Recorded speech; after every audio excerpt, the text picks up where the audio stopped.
आदरणीय भीमाबाई जी को अच्छे से पता था कि जब बच्चा स्कूल जाएगा तो इसके साथ बहुत बुरा बर्ताव होगा, जिसको आपकी भाषा में बुलिंग कहते हैं, आजकल के बच्चों की भाषा में बुलिंग कहते हैं, उसका खतरा था। और माताओं को, पिताओं को बहुत चिंता होती है कि हमारे बच्चे के साथ स्कूल में ज्यादती ना हो, बदतमीजी ना हो।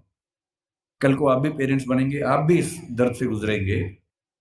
ऐसे कई बच्चे होते हैं, कोई फिजिकली उतना ठीक नहीं है, कोई मेंटली उतना ठीक नहीं है। जब वो स्कूल जाते हैं बच्चे, एक तो पहले वो पीड़ित है, उसके बाद स्कूल के बाकी बच्चे उनका मजाक बनाते हैं, चिढ़ाते हैं।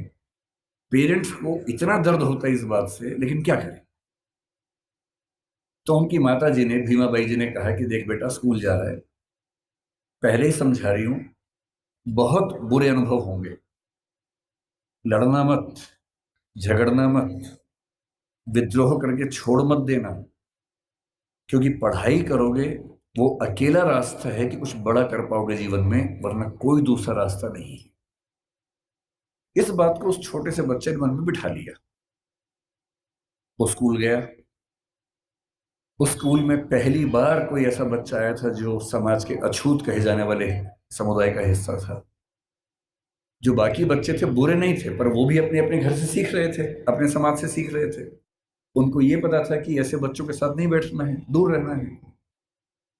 तो व्यवस्था हुई कि वो स्कूल में क्लास के सबसे अंत में, जहां सारे बच्चों के जूते चप्पल रखे हैं, उसके पड़ोस में एक दरी छोटी सी बिछा के बैठेंगे, और दरी भी खुद लेके आएंगे ताकि स्कूल में कोई और व्यक्ति अपवित्र ना हो। अब सोच के देखिए, इमेजिन कीजिए उस बच्चे की हालत, कि एक बच्चा है, अपने घर से दरी लेके आता है, क्लास के अंत में जहां जूते चप्पल रखे हैं उसके पास में बिछाता है, बैठता है, बाद में लेके जाता है।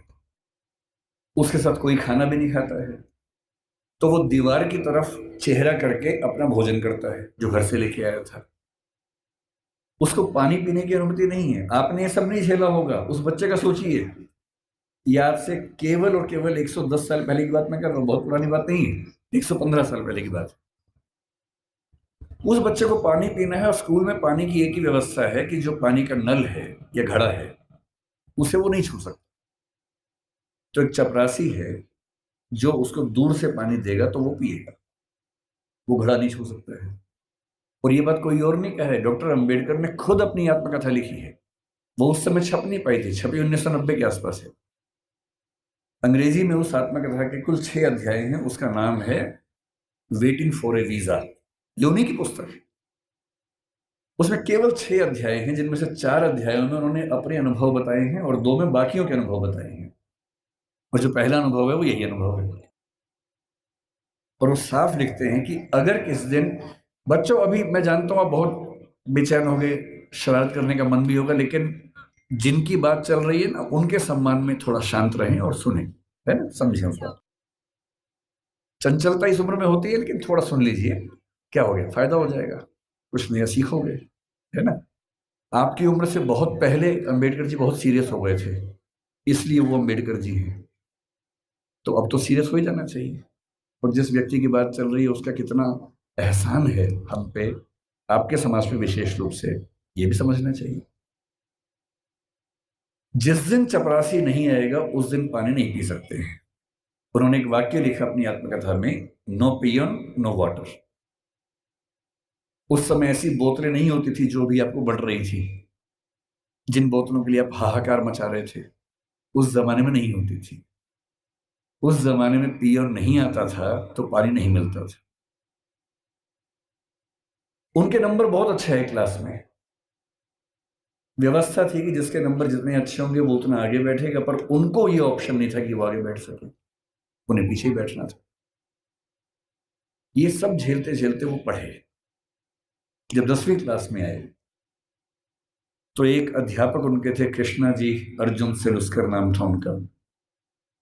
उन्होंने उस बच्चे को, भीमराव को, एक छोटी सी पुस्तक भेंट की जो बुद्ध की जीवनी थी, और कहा कि इसको पढ़ो। अंबेडकर कहते हैं कि उस पुस्तक को और मैं अपने अध्यापक केलुस्कर जी को जिंदगी भर नहीं भूल पाया। वही केलुस्कर जी बाद में उनको बड़ौदा के महाराज सियाजी राव गायकवाड़ से मिलवाने ले गए, वजीफा दिलवाया। फिर वजीफा बढ़ा और जब वो एल्फिंस्टन कॉलेज के विद्यार्थी हुए तो उनको कोलंबिया विश्वविद्यालय जाने के लिए स्कॉलरशिप मिली, वहीं से मिली, बड़ौदा से मिली। 4 साल कोलंबिया में रहे और इतनी मेहनत करते थे। कोलंबिया विश्वविद्यालय से एमए और पीएचडी करने के साथ साथ लंदन स्कूल ऑफ इकोनॉमिक्स से भी एमए और पीएचडी कर डाली। और उन्होंने कहा कि मैं भी बाकी विद्यार्थियों की तरह कुछ घंटे पढ़ के बाकी मौज मस्ती कर सकता था, पर मैंने रोज 21 घंटे पढ़ना चुना ताकि मैं वो सारी सीमाएं दूर कर सकूं जो मैंने अपने समाज में देखी हैं। 17 में वो भारत वापस आए। अब देखिए स्थिति क्या होती है। जब वो भारत आए तो 4 साल अमेरिका में रहे थे, बीच में लंदन में रहे थे, तो उनको वहां जाति व्यवस्था नहीं थी, वहां कोई अछूत नहीं था। वहां भी ब्लैक्स की दिक्कत थी, अश्वेतों की दिक्कत थी, पर क्योंकि वो अश्वेत नहीं थे इसलिए वो दिक्कत उन्होंने नहीं महसूस की। तो उन्होंने 4 साल देखा कि एक समानता का व्यवहार उनके साथ हुआ, तो वो उसके अभ्यस्त हुए। अब भारत आए। बड़ौदा महाराज के साथ जो सहमति थी वो ये कि जब वो पढ़ के आएंगे तो बड़ौदा सरकार में सिविल सेवक बनेंगे, दीवान बनेंगे। अब सोच के देखिए क्या हुआ उनके साथ। वो व्यक्ति बंबई से बड़ौदा आया, और जब बड़ौदा आया तो उसको लगा कोई तो लेने आएगा, क्योंकि वो महाराज के सिविल सर्वेंट थे। स्टेशन पर कोई लेने नहीं आया उनको, क्योंकि उनका समाज पिछड़ा हुआ था। तो कोई बात नहीं, उतरे, सोचा कि अब कहाँ रहूं। उनको अंदाजा था कि जो हिंदू समाज की धर्मशालाएं हैं, होटल से, वहां उनको अनुमति नहीं मिलेगी, क्योंकि वो अस्पृश्य माने जाते हैं। तो काफी ढूंढने के बाद उनको एक पारसी धर्मशाला मिली। ये सब बातें अंबेडकर जी ने अपनी जीवनी में लिखी है, आत्मकथा में, वहीं से बता रहा हूं आपको, उन्हीं की लेखनी है। क्योंकि पारसी धर्म में तो जाति व्यवस्था नहीं है, तो उनको लगा यहां शायद शांति मिलेगी। वो पारसी धर्मशाला में गए, वहां कमरा के लिया। एक ही कमरा था, बड़ा बहुत बुरी हालत में कमरा था, फर्नीचर से भरा हुआ गोदाम जैसा कमरा, उसी के कोने में रहने की व्यवस्था हुई। तो रहने लगे।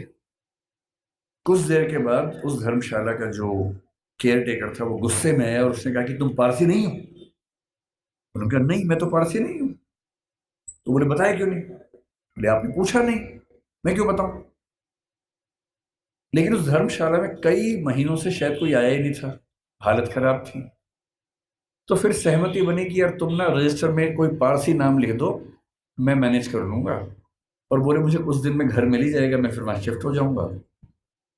तो एक पारसी नाम कुछ रख के काम चलाया। लेकिन 11 दिन हुए थे अभी, और 11वें दिन लगभग 10 से 15 पारसी युवक हथियार, लाठी, डंडे हाथ में लेके चिल्लाते हुए उनकी तरफ बढ़े। और तब उन्होंने कहा कि एक अछूत आदमी पारसी धर्मशाला में कैसे आ गया? तुमने हमारी धर्मशाला खराब कर दी। अंबेडकर जी ने कहा कि आपके धर्म में तो जाति व्यवस्था है नहीं। बोले वो सब हमें नहीं पता, भागो यहां से। और खतरा था कि हिंसा हो सकती थी। अंत में तय हुआ कि शाम तक का समय है, छोड़ देना, वरना छोड़ेंगे नहीं। डॉक्टर अम्बेडकर अपने ऑफिस गए। ऑफिस में उनकी कुर्सी अलग बनाई गई।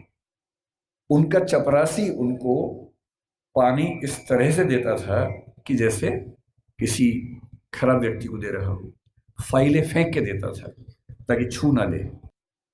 आप उस व्यक्ति का मन सोचिए कि जो व्यक्ति इतना पढ़ के आ गया है, अमेरिका से पीएचडी, लंदन से पीएचडी कर चुका है, इकोनॉमिक्स में पहली बार देश में किसी ने इतने गंभीर स्तर पर अध्ययन किया होगा, उसके साथ ये बर्ताव हो रहा है।